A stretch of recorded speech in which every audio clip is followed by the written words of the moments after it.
রাস্তার CCTV footage দেখে সায়ন্তনকে ধরছে উজি। সম্পূর্ণ জানতে ভিডিওটিতে একটি লাইক করে দেখতে থাকো। গল্পের শুরুতেই দেখা যায় খেয়া সবার সামনেই বলতে থাকে সে সায়ন্তনকে খুব ভালোবাসে, সায়ন্তনকে ছাড়া অন্য কাউকে বিয়ে করতে পারবে না। আর তখনই উজি বলে, প্লিজ খেয়া, এইভাবে কোনো সিদ্ধান্ত নিও না।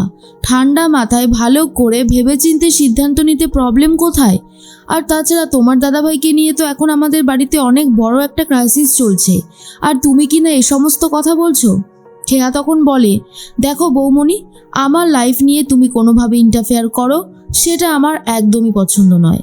তাই বলছি, দয়া করে তুমি ইন্টারফেয়ার করতে এসো না, সেটা আমার ভালো লাগবে না। এরপরেই খেয়া তখন কথাগুলো বললে শোভাদেবী বলে, এসব তুই কি কথা বলছিস? তোর কি পুরোপুরি মাথাটা খারাপ হয়ে গেছে? তোর বৌমণি কি তোর কখনো খারাপ চেয়েছে? কিন্তু খেয়া বলে, এক্ষেত্রে বৌমণি খারাপই চেয়েছে, আর আমি সেটা খুব ভালো মতন বুঝতে পারছি, তাই একদম আমাকে এ সমস্ত কথা বলতে আসবে না। ঠিক সেই মুহূর্তেই উকিলবাবু বলে, এই যে চলে এসেছে ঋষি ব্যানার্জি। ঋষিকে দেখার পর খুবই খুশি হয়ে যায় বাড়ির প্রত্যেকে। তখনই শোভাদেবী বলে, ঋষি তুই এসেছিস?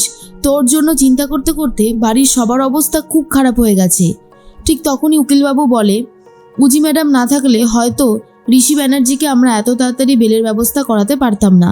উনিই তো আমাদের সব প্ল্যানটা বলে দিয়েছিল, আর সেই জন্য আমরা ঋষিবাবুর বেলটা এত তাড়াতাড়ি করাতে পেরেছি। এরপরই সায়ন্তন ভয় পেয়ে যায় আর ভাবে, সর্বনাশ, এখন যদি ধরা পড়ে যাই আমি, তাহলে তো একুলো যাবে আর ওকুলো যাবে। তখন উকিলবাবু উজির সাথে কথা বলতে থাকে আর বলে, ম্যাডাম, বেলের ব্যবস্থা তো আমরা করতে পেরেছি, কিন্তু 7 দিনের মধ্যে ওই জুতোটা আমাদেরকে কিন্তু খুঁজে বার করতে হবে, প্লাস যে ওই জুতোটা পড়েছিল সেই মানুষটাকেও খুঁজে বার করতে হবে। না হলে কিন্তু আমরা ঋষিবাবুর এই বেলটা বেশি দিন করাতে পারবো না। উজি বলে, আপনি চিন্তা করবেন না, আমি আমার ফোর্স লাগিয়ে দিয়েছি। খুব তাড়াতাড়ি জুতোটা যে পড়েছিল আর জুতোটা যে নিয়েছিল সবটাই আমাদের সামনে চলে আসবে। কি সায়ন্তন, আমি ঠিক বললাম তো? সায়ন্তন বলে, আমি কি করে জানবো? আপনাদের ডিপার্টমেন্টের ব্যাপার, সেটা আপনারা নিজেরাই খুব ভালো মতন জানবেন। আমাকে এসব বলে কি কোনো লাভ আছে? তখনই উজি বলে, লাভ আছে কি ক্ষতি আছে সেটা তো কিছুদিন পরেই বোঝা যাবে। অন্যদিকে ফোন করেছে জিৎ বসু আর বলে, উজি, আমি দুর্জয় ঘোষালের বাড়ি তন্ন তন্ন করে সার্চ করিয়েছি, তেমন কিছুই পাইনি। এবার কি করব আমি বুঝতে পারছি না। এইভাবে সন্দেহ করে সার্চ করাটা কি ঠিক হচ্ছে? তখনই উজি বলে, হ্যাঁ ঠিক হচ্ছে, কারণ উনি একমাত্র রয়েছেন যে ঋষির ক্ষতি করতে পারে, আর এখন তো ওনার বয়স হয়েছে, উনি কিছু করতে না পেরে হয়তো কাউকে দিয়ে কাজটা করাচ্ছেন। স্যার, আপনি একদম চিন্তা করবেন না, আমি তো আছি, আমি এর শেষ দেখে তবেই ছাড়বো। ঠিক সেই মুহূর্তেই খেয়া বুঝতে পারে আবারও বৌমণি হয়তো কোনো কাণ্ড করেছে। সেই সময় সায়ন্তনের বাড়িতেও ফোর্স পাঠিয়ে সায়ন্তনের বাড়িটাকেও তন্ন তন্ন করে সার্চ করার ব্যবস্থা করে দেয় উজি। এরপরই সায়ন্তনের মা বাবা বলে, আমার ছেলে কি করেছে যে আপনারা বাড়িতে এসে সার্চ করছেন? কি হয়েছে আমাদেরকে একটু স্পষ্ট করে বলুন তো, না হলে তো আমরা কিছুই বুঝতে পারছি না। অফিসার বলে, আপনার ছেলে যে ক্রাইম করেছে তার জন্যই আমরা এখানে এসেছি প্রমাণ জোগাড় করতে। কিন্তু তখন সবাই জিজ্ঞেস করে, কি ক্রাইম করেছে? আচ্ছা, আপনারা কিছু বলছেন না, তার উপরে আবার এইভাবে সার্চ করছেন, কি হয়েছে একটু খুলে বলুন। এরপর অফিসাররা কিছু খুলে না বলেই চলে যায়, আর এটুকু বলে যে বড়লোক বাড়ির মেয়ের দিকে হাত বাড়িয়েছে, এর ফল কিন্তু খুব একটা ভালো হবে না। তখনই সায়ন্তনের বাবা সায়ন্তনের মাকে বলে, এই জন্য আমি ছেলেটাকে বারণ করেছিলাম, কিন্তু ও আমার কোনো কথা শোনে না, যা ইচ্ছে তাই করে যায়। কাজটা কি ও আদৌ ঠিক করলো? এরপরেই সায়ন্তনের মা বুঝতে পারে সায়ন্তন নিশ্চয়ই কোনো অপরাধ করছে, তাই জন্যই পুলিশ এসেছিল বাড়িতে। এরপরে সায়ন্তনকে ফোন করে সবটা জানানো হয়। তার মধ্যেই উজিও জানতে পারে সায়ন্তনের বাড়ি থেকে কোনো প্রমাণ পাওয়া যায়নি।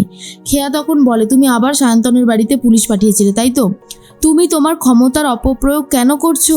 কেন তুমি সায়ন্তনকে এইভাবে সবার সামনে অপমান করছো?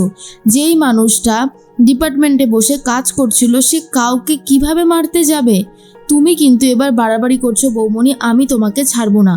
ঠিক তখনই ঋষি প্রোটেস্ট করে আর বলে, খেয়া, অনেকক্ষণ থেকে দেখে যাচ্ছি তোর এই বাদরামো, এইটা কিন্তু একদমই ঠিক হচ্ছে না। খেয়া বলে, আর তোর বউ, সে যে কুকীর্তিটা করছে সেটা তুই দেখতে পাচ্ছিস না, তাই না? তোর বউ কেন সায়ন্তনের বাড়িতে বারবার পুলিশ পাঠাচ্ছে? কেন? কিসের জন্য? কি অপরাধ করেছে সায়ন্তন? এরপর সায়ন্তন মনে মনে ভাবে, ওই জুতোটা আমি কোথায় রেখেছিলাম সেটা আমাকে মনে করতে হবে আর খুঁজে বার করতেও হবে। জুতোটা কোথায় রাখা যেতে পারে এমনটাই ভাবছিল সায়ন্তন। এর মাঝখানেই আবারও উজি ঠিক করে যেভাবেই হোক আসল অপরাধীকে সে খুঁজে বার করবে। জিৎ বসুর সাথে দাঁড়িয়ে কথা বলতে থাকে রাস্তায়। জিৎ বসু বলে, সায়ন্তন ডিপার্টমেন্টে সেদিন কাজ করছিল, তারপরেও আপনি ওনাকে যেভাবে সন্দেহ করছেন মনে হচ্ছে যেন আপনি 100% ভেবেই নিয়েছেন যে সায়ন্তনই অপরাধটা করেছে। উজি বলে, কারণ আছে স্যার, কারণ আছে বলেই বলছি। এরপর রাস্তায় লাগানো একটা সিসিটিভি দেখতে পেয়ে যায় উজি আর বলে, আমাকে জাস্ট 5 মিনিট সময় দিন, দেখুন আমি অপরাধীকে কিভাবে খুঁজে বার করি। তার মাঝখানেই ফোন এসেছে। ফোন করেছে ঋষির বাবা আর বলে, উজি তুমি কোথায় আছো? তুমি যে কোনো কাজেই থাকো না কেন এখন ফিরে এসো। খেয়াকে কেউ আমরা সামলাতে পারছি না, কি শুরুটাই না করেছে। তখন উজি বলে, আমি এক্ষুনি আসছি। তখন জিৎ বসু বলে, কোথায় যাচ্ছেন? উজি বলে, আমি এক্ষুনি আসছি, তবে এই সিসিটিভি ফুটেজটাই আমাকে খতিয়ে দেখতে হবে। আসল অপরাধী এই সিসিটিভি ফুটেজটি ধরিয়ে দিতে পারবে। এর মাঝখানে সায়ন্তন বাড়িতে যায়। সায়ন্তনের বাবা মা খুবই চিৎকার চেঁচামেচি করতে থাকে আর বলে, তুই কেন এরকমভাবে নিজের ভবিষ্যৎটা নষ্ট করবার জন্য উঠে পড়ে লেগেছিস? কি লাভ পাচ্ছিস এতে? সায়ন্তন বলে, শোনো, আমার ভবিষ্যৎ নিয়ে তোমাদেরকে অত ভাবতে হবে না, আমার ভবিষ্যৎটা আমাকেই ভাবতে দাও না। তোমরা যে কেন শুধু শুধু এরকম ভাবছো আমি নিজেই বুঝে উঠতে পারছি না।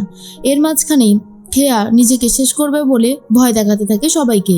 তখনই উজি এসে বলে, খেয়া এইরকমভাবে ব্ল্যাকমেল করে কি কোনো লাভ আছে? তোমার জীবন অবশ্যই তুমি ডিসিশন নিতে পারো, কিন্তু কোনো ভুলভাল সিদ্ধান্ত নিও না যাতে সারাটা জীবন তোমাকে আক্ষেপ করে যেতে হয়।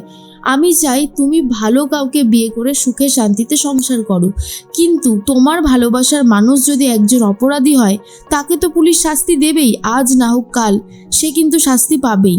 এরপরে খেয়া এমন পাগলামো করে। ঋষি তখন বলে, উজি অনেক হয়ে গেছে, এখন থেকে তুমি আর আমার বোনের পিছনে লাগতে এসো না, তাহলে কিন্তু তার ফল খুব একটা ভালো হবে না। কেন বুঝতে পারছো না যে তুমি এই কেসটা নিয়ে আরও বেশি করে তদন্ত করো সায়ন্তনকে নিয়ে? সেটা খেয়া চাইছে না, তাই এই কেসটা তদন্ত তোমাকে এখানেই বন্ধ রাখতে হবে। উজি কি বলবে নিজেই বুঝে উঠতে পারছে না। অন্যদিকে নিশা কিন্তু একদম সুস্থ, কিন্তু সেটা সবাইকে বুঝতে দেয় না। নিশা বলে, যে আমাকে মারার চেষ্টা করেছিল তাকে আমি নিজে খুঁজে বার করে এমন উচিত শাস্তি দেব যে ভাবতেও পারছে না তার জন্য ঠিক কী অপেক্ষা করে রয়েছে। উজি বা জিতের ওপর আমার ভরসা নেই, আমি নিজেই এই কেসের তদন্ত শুরু করব বলে নিশা বলতে থাকে। আর অন্যদিকে উজি ঠিক করে, খেয়া যতই বাড়াবাড়ি করুক না কেন সায়ন্তনই হলো আসল অপরাধী আর তাকে ঠিক সামনে নিয়ে আসবে উজি, এমনটাই বলতে থাকে।